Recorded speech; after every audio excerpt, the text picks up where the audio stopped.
وسلم دائما أبدا على حبيبي. تو 3 انعامات اللہ تعالیٰ نے اپنے حبیب صلی اللہ علیہ وسلم پہ کیے، جو اصل ٹاپک کی طرف دوبارہ ہم آ جاتے ہیں. پہلا انعام، آپ یتیم تھے، اللہ نے آپ کو ٹھکانہ دیا.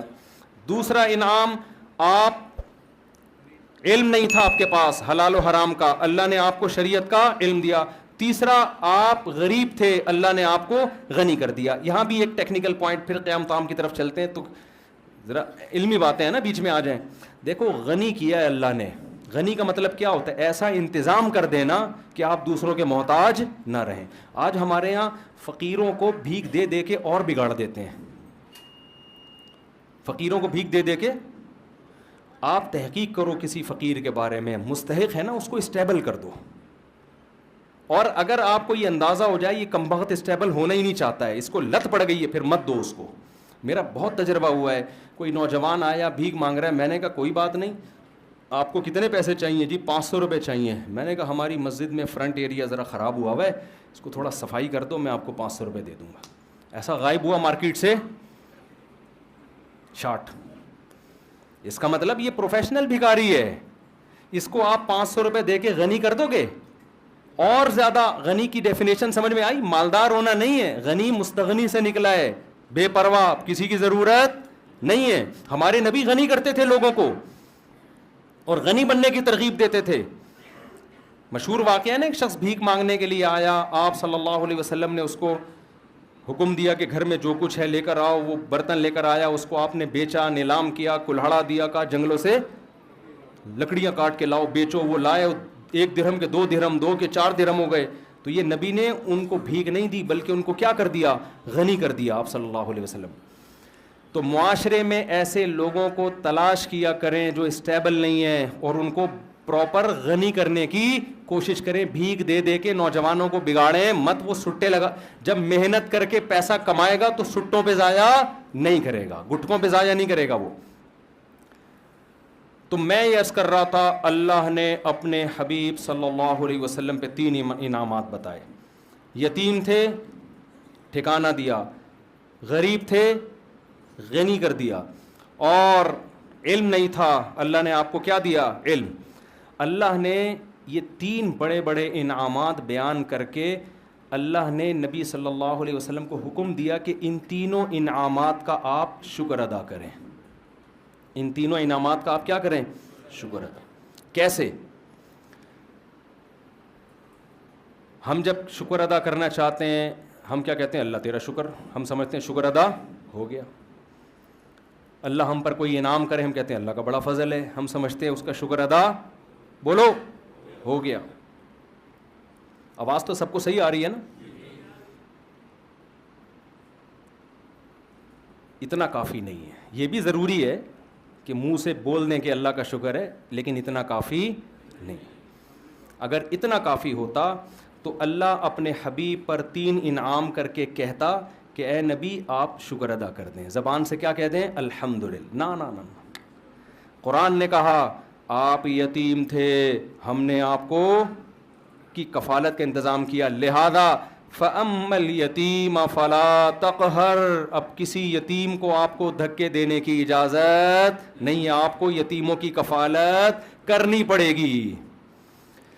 سمجھ میں آ رہی ہے کہ نہیں آ رہی ہے؟ نعمت کا شکر یہ ہے کہ جو اللہ نے آپ پر انعام کیا وہی انعام آپ آگے پارسل کر دو. سمجھ رہے ہو؟ اس کی قدر کرو کہ میں یتیم تھا، اللہ انتظام نہ کرتا تو میرا کیا حال ہوتا. لہذا معاشرے میں اگر میرے رشتہ داروں میں کوئی یتیم ہوتا ہے تو میں نے بھی اس کے ساتھ احسان کرنا ہے. دوسرا، اللہ نے آپ کو شریعت سے بے خبر پایا، باخبر کر دیا. اس کا حکم دیا اما بنعمت ربک فحدث. رب نے جو آپ پر نعمتیں کی ہیں، علم کی نعمت خاص طور پر، اس کو آگے آپ نے بیان کرنا ہے. جو علم اللہ نے آپ کو دیا ہے اسے لوگوں میں تقسیم کرنا ہے. علم کی نعمت کیا ہے کہ اس میں بخل نہ کرے انسان، چاہے وہ دین کا علم ہو یا دنیا کا علم ہو. آج کسی سے اس کے بارے میں اس کے پاس کوئی نالج ہو، آپ لینے کے لیے چلے جائیں، بعض لوگ سخی ہوتے ہیں، بعض گھنٹہ لگا دو گے وہ آپ کو نالج نہیں دیں گے, اس کو یہ ڈر ہوتا ہے کہ یہ بھی نہ سیکھ جائے کہیں. تیسرا انعام اللہ نے کیا کیا, آپ مسکین تھے, غریب تھے, اللہ نے غنی کر دیا, لہذا وَأَمَّا السَّائِلَ فَلَا تَنْهَرْ, کوئی مانگنے کے لیے آئے تو اس کو دھتکارنا نہیں ہے. اس سے ہمیں کیا پتہ چلتا ہے بھائی اس آیت سے, کہ اللہ ہم سے یہ چاہتے ہیں کہ جس نوعیت کا اللہ نے ہم پر احسان کیا, ہم اسی نوعیت کا احسان مخلوق پہ کرنا شروع کر دیں. سمجھ میں آ رہی ہے بات کہ نہیں آ رہی ہے؟ جس نوعیت کا اللہ نے احسان کیا. اور یہ بات قرآن میں دوسری جگہ بھی ہے.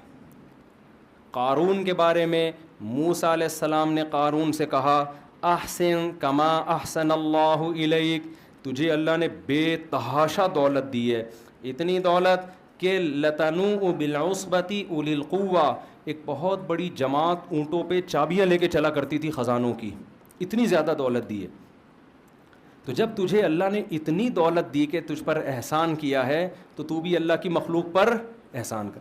اگر کوئی دولت مند تاجر اپنی دولت پر سانپ بن کے بیٹھ جاتا ہے, بخل کرتا ہے, زبان سے کروڑہا گنا کہتا رہے کہ اللہ کا دیا میرے پاس بہت کچھ ہے, لیکن اللہ اتنی بات کو شکر ماننے کے لیے تیار نہیں ہے, اس کو اپنی دولت میں غریبوں پہ خرچ کرنا پڑے گا.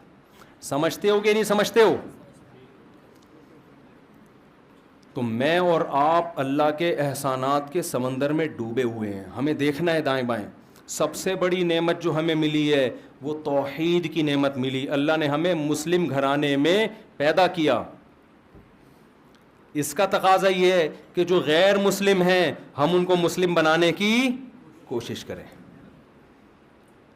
کذالک کنتم من قبل, اللہ نے صحابہ سے کیا فرمایا؟ جنگ میں صحابی رسول نے, ایک شخص آیا نا لڑنے کے لیے, تو جب وہ تلوار کی زد میں آیا تو اس نے فوراً کلمہ پڑھ لیا, تو صحابی رسول نے اس کو قتل کر دیا کہ یہ تو موت کے ڈر سے کلمہ پڑھ رہا ہے. ہمارے نبی کو علم ہوا, آپ صلی اللہ علیہ وسلم اتنا غضبناک ہوئے, فرمایا ہلا شققت قلبا, تم نے اس کے دل کو چیر کے کیوں نہیں دیکھا؟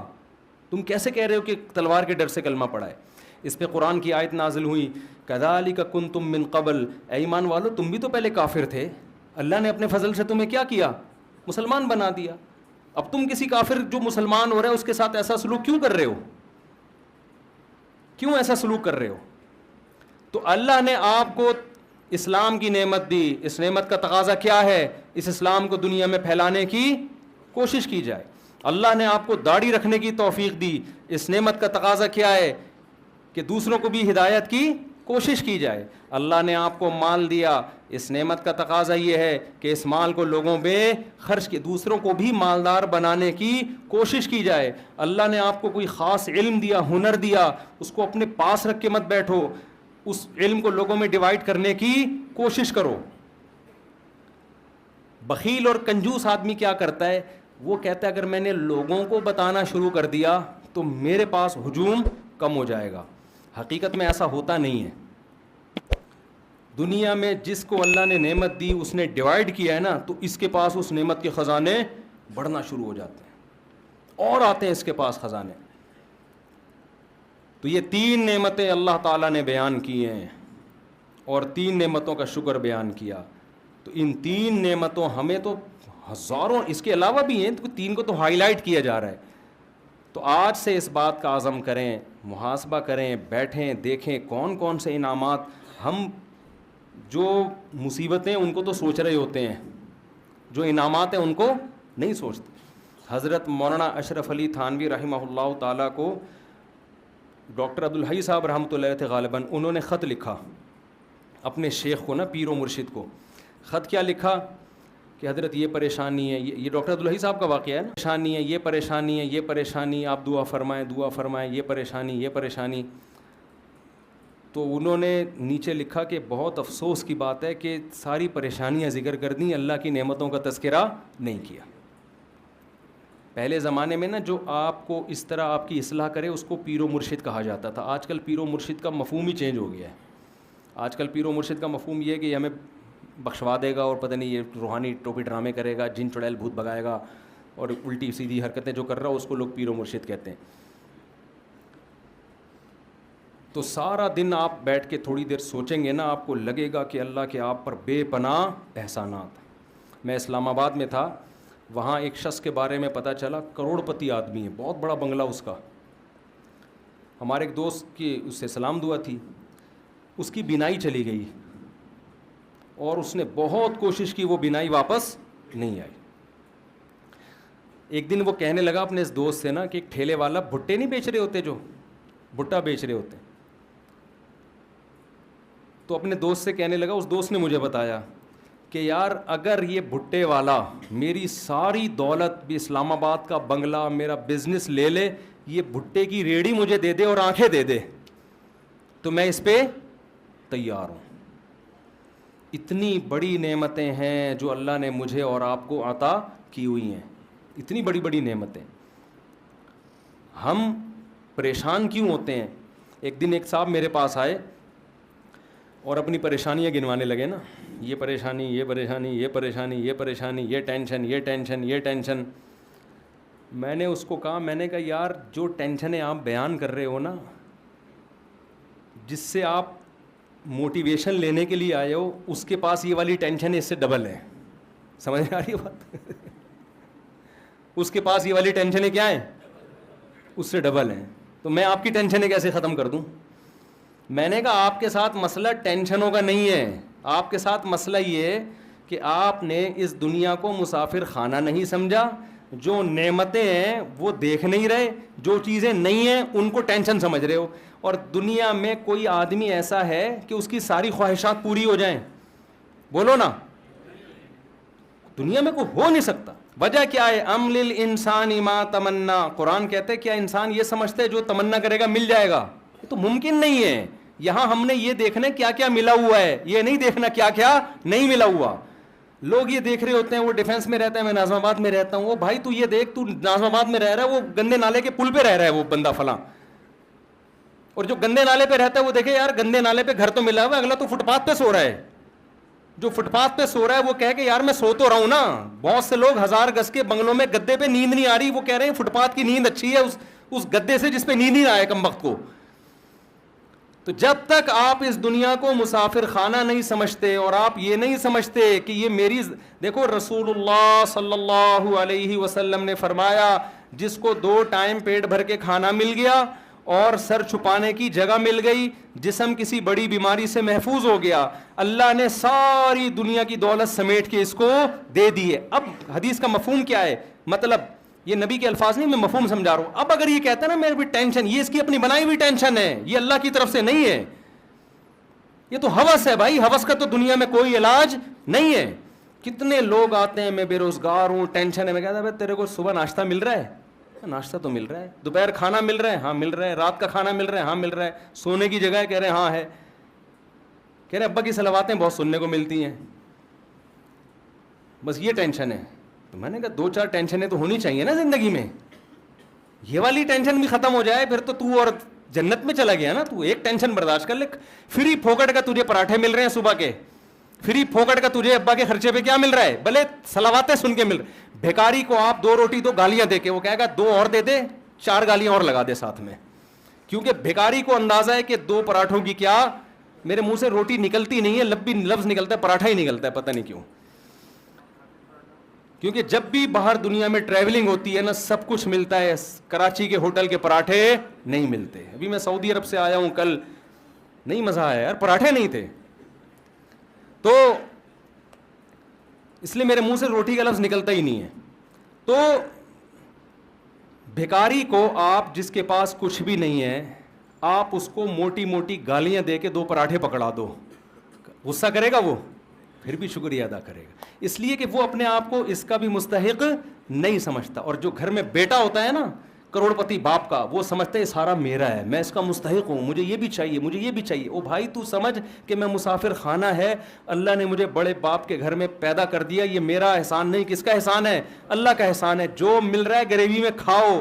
اس پہ اگر ابا صلواتیں سنا کے, ابا پھر بھی مجھے اپنا بیٹا ہی سمجھ رہا ہے, کوئی بات نہیں ابا 2 گالیاں اور, لیکن رات کو گھر سے نہیں نکالنا مجھے. آپ سمجھ رہے ہیں نا, سنا کرو ابا کی گالیاں, اس پہ ثواب ملتا ہے, خدا کی قسم برداشت پہ ثواب ملتا ہے. باپ کی پیشانی پر محبت سے دیکھنے پر حج عمرے کا ثواب ملتا ہے. تو ایسے ہی تھوڑی مل جاتا ہے یہ. تو جب آپ اپنے آپ کو یہ سمجھو گے میں ان چیزوں کا مستحق ہوں ہی نہیں, تو جتنا ملے گا اس پہ کیا ہوگا, شکر ادا ہوگا. بھائی ہم تو اس کے بھی مستحق نہیں تھے, اللہ نے ہمیں یہ بھی دے دیا, یہ بھی دے دیا, یہ بھی دے دیا.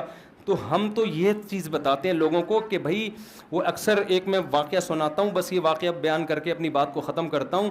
ایک نجومی کے پاس ایک آدمی گیا اور اپنی ہاتھ دکھائی, نجومیوں کو آتا واتا کچھ نہیں ہے لیکن ویسے ہی لوگ چلے جاتے ہیں. تو نجومی نے ہاتھ دیکھ کے کہا کہ بھائی 10 سال تک, وہ غریب آدمی تھا, نجومی نے کہا 10 سال تک تم غریب کے غریب ہی رہو گے. یہ بڑا خوش ہو گیا کہ 10 سال بعد کیا ہوگا, بھارے نیارے ہو جائیں گے. اس نے کہا 10 سال تک غربت کی پریشانی تمہیں اور رہے گی. یہ خوش ہو گیا, چلو 10 سال کے بعد. اس نے کہا پھر کیا ہوگا, اس نے کہا پھر تمہیں عادت ہو جائے گی. پھر کیا ہو جائے گی, عادت ہو جائے گی. تو میں بے روزگاروں سے کہتا ہوں روزگار تلاش کرو, نہیں مل رہا اسی کو انجوائے کرو. آپ بے روزگاری کا جو مزہ ہے وہ روزگار میں نہیں ہے, حقیقت ہے, اس سے برداشت پیدا ہوتی ہے انسان کے اندر. تلاش کرو روزگار, سست بن کے نہ بیٹھ جاؤ. جب کوئی پریشانی آئے, دنیا کیا ہے, مسافر خانہ, فنا ہونے کی. یہاں بڑے بڑے خوشحال لوگ آئے, وہ چلی گئی 96 سال میں یار, ہیں بھائی 96 توپوں کی, 96 میں گئی 98 میں گئی ہے, 96 سال میں 96 توپوں کی سلامی دی گئی ہے اس کو. اب فرض کر لو میں اور آپ, اگر ہم تو برطانیہ کے ویزے کے لیے ترس رہے ہوتے ہیں نا, مل جائے تو بڑے خوش. اس کو ویزا نہیں ملا, برطانیوں کی ماں تھی وہ, برطانیوں کا باپ تھا وہ. ہمیں اگر برطانیہ کا باپ بنا دیا جاتا تو 96 سال کے بعد بھی ہمارا وہی حشر ہونا تھا جو ملکہ برطانیہ کا ہوا ہے. تو یار نتیجہ تو سب کا ایک ہی جیسا ہے نا, پائپ کے منہ میں بیٹھو یا پائپ تمہارے منہ میں ہو, رزلٹ ایک ہی ہے. جب رزلٹ وہی نکل رہے ہیں بھائی اس کا, تو کیا ہے یار, جس نے زیادہ سموسے کھا لیے, جس نے 2 پراٹھے کھا لیے, جس نے نہیں کھایا, جو روزگار ہے, جو بے روزگار ہے, تھوڑے دنوں کی کہانی ہے, رزلٹ کیا ہونے والا ہے, ایک جیسا. قبرستان جایا کرو, ڈیفنس کے تو خاص طور پہ جایا کرو قبرستان, بڑے بڑے لوگ یہاں نیچے دفن ہوتے ہیں, تو جا کے دیکھا کرو یار یہ فلاں کا بنگلہ, یہ فلاں کا بنگلہ. ابھی ایک دفعہ میں جب گلشن اقبال میں رہتا تھا نا پہلے, تو میں گھر تلاش کر رہا تھا گلشن اقبال میں, تو کسی نے مجھے کہا یہاں بڑا VIP سا قبرستان ہے. میں نے کہا یار قبر میں جانے کے بعد نہیں پتہ چلتا کہ VIP ہے یا اورنگی ٹاؤن کا قبرستان ہو, گندے نالے کا قبرستان ہو, یا ڈیفنس کا. اندر سے سارے کیا ہوتے ہیں, جتنے کیڑے ایک غریب رکشے والے کی لاش پہ ہوتے ہیں اتنے ہی میرے بھائی معذرت کے ساتھ ڈیفنس والوں کی لاش پہ بھی اتنے ہی کیڑے ہوں گے. تو یہ ڈیفنس آپ لوگ رہتے ہو نا, یہ زیادہ 2 ٹکے کی خدا کی قسم رہو آپ, ایسا نہ چھوڑ کے آپ گندے نالے چلے جاؤ, یہ مطلب نہیں ہے. کیونکہ وہاں جاؤ گے تو جلدی قبرستان جانے کا چانس ہوگا, وہاں ڈینگی وینگی نالوں میں بہت پھیلا ہوا ہے آج کل. تو لیکن حقیقت یہ ہے کہ 2 ٹکے کی ویلیو, ان چیزوں سے دل لگانے کی بالکل کوشش مت کرو. ان کی حیثیت صرف اتنی ہے کہ ٹرین میں آپ سفر کر رہے ہو, آگے اسٹیشن پہ آپ نے اتر جانا ہے, کوئی دروازے پہ لٹک کے جا رہا ہے, کوئی نیچے بیٹھ کے جا رہا ہے, کوئی اکانومی کلاس میں جا رہا ہے, اور کوئی بزنس کلاس میں جا رہا ہے. آگے جا کے سارے کیا ہو جاتے ہیں, دنیا میں تو پھر بھی برابر نہیں ہوتے. بزنس کلاس والے کو ذرا پروٹوکول کے ساتھ لینے کے لیے آئے, لیکن اللہ کے ہاں آگے جا کے سب کا اینڈ کیا ہے, برابر, ختم, فنش. تھوڑے دن کی کہانی ہے. اور یہ ملکہ برطانیہ کا بار بار سوچا کرو یار 96 سال میں اس کو 96 توپوں کی, میں نے خبر سنی 96 توپوں کی سلامی. یار توپوں کا اتنا خرچہ کرا دیا اس نے. اللہ یہ بھی پوچھے گا یہ تیرے باپ کے پیسوں سے جو یہ توپیں جو ہے نا تیرے اوپر خرچ ہو رہی ہیں, یہ تو قوم کا پیسہ ہے. اللہ پوچھے, اللہ تو ایک ایک چیز کا حساب لے گا کہ 96 تو 1 مہینہ تک تو رہی ہے. کتنے دن جنازہ دفنایا گیا, کتنے دن بعد ہیں پتہ نہیں, 18 دن تک اتنے پھول, اتنے پروٹوکول, اتنے یہ سارا خرچہ ہوا ہے. یہ قبر میں نکلے گا خرچہ. اللہ پوچھے گا انسانوں, ہم وصیت کرتے ہیں ہمیں ایسا پروٹوکول, اول تو ہم کو یہ اتنی بڑی چیز نہیں ہے, اگر بن بھی گئے نہیں بھائی ہمیں نہیں چاہیے. ہمیں حضرت ابو بکر نے کیا وصیت کی تھی, نیا کفن بھی مت دینا. حضرت ابو بکر کی ویلیو تو بہت بڑی تھی نا, لاکھوں مربع میل کے حکمران تھے. عمر پہ حکومت کی ابو بکر نے, جن کے ماتحت عمر اور ابو ہریرہ اور ابن مسعود جیسے لوگوں, کتنا بڑا حکمران ہوگا. وصیت کر رہے ہیں میں جب مر جاؤں تو مجھے پرانے کپڑوں میں دفنانا, نیا کفن مجھے مت دینا. نئے کپڑے زندہ لوگوں کے لیے ہیں, جانے والوں کے لیے نئے کپڑے نہیں ہوتے. وہ سمجھتے تھے بھائی یہ مسافر خانہ ہے. تو غیر مسلموں کی چیزوں سے متاثر مت ہو خدا کا واسطہ. ملکہ برطانیہ سے ہمیں کوئی وہ نہیں ہے, کوئی چڑ نہیں ہے, کوئی میرا کلپ بنا دے ملکہ برطانیہ کے خلاف, وہ تو سب کے ساتھ ایسا ہی ہوتا ہے, وہاں جی پروٹوکول ملتا ہے. لیکن میں تو آپ کو اسلام اور غیر اسلام کا فرق بتا رہا ہوں. ملکہ برطانیہ اور اسلام کا فرق نہیں بتا رہا آپ کو, ہماری ملکہ اور ان کی ملکہ کا فرق نہیں. ہمارے ہاں تو ملکائیں جاتی ہیں تو وہ دفنانے کے لیے چیز, ہماری ملکہ تو بے نظیر بھٹو تھی نا. ہمارے ہاں تو ملکہ جاتے ہیں الگ اسٹائل سے ہیں, کوئی بم دھماکے میں جا رہا ہے اس کو کیا پروٹوکول, ضیاء الحق گیا وہ بوٹی بیچارے کی وہ شہادت کے بعد کچھ 2-4 چیزیں ملی ہیں, تو ہم تو ویسے ایسا پروٹوکول دے ہی نہیں سکتے. ہمارے یہاں نیچرل طریقے سے نہیں جاتے لوگ, ٹھیک ہے نا. ہمارے یہاں نیچرل سسٹم ہی نہیں ہے بڑے لوگوں کے جانے کا دنیا سے. ہمارے یہاں کوئی دھماکہ ہوتا ہے وہ چلے گئے جی, اخبار میں آ گئے جی انتقال ہو گیا, کیسے ہوا یہ زیادہ ڈیٹیل میں جاتے ہی نہیں ہماری قوم. تو دنیا کو مسافر خانہ جب انسان سمجھتا ہے تو مال کی محبت اس میں کم ہوتی ہے, پھر اللہ کے شکر کرنے کا پھر شکر کرنے کا جذبہ پیدا ہوتا ہے. مجھے اللہ نے یہ بھی دیا, مجھے اللہ نے یہ بھی دیا, مجھے اللہ نے یہ بھی دیا, تو پھر خرچ کرے گا نا. پھر نبی پر اللہ نے احسانات گنوائے تو نبی نے بھی اس کا شکر ادا کیا, تو اللہ ہم پر بھی احسانات گنواتا ہے. اور اگر ہم یہی بیٹھے رہے ہم پر احسانات کیا ہے, میرے لیے تو یہ ٹینشن ہے, میرے لیے تو یہ ٹینشن ہے, تو شکر کے خاک ادا کرے گا بھائی. شکر وہی ادا کرتا ہے جو مانتا ہے کہ اللہ کے مجھ پر احسانات ہیں, اور مانتا وہ ہے جو دنیا کو مسافر خانہ سمجھتا ہے, جو یہ سمجھتا ہے کہ میری نیڈ یہ نہیں ہے, میری ضرورتیں یہ نہیں ہیں, مجھے میری ضرورتوں سے بہت زیادہ دے دیے. اللہ تعالی ہم سب کو سمجھنے کی, عمل کی توفیق عطا فرمائے.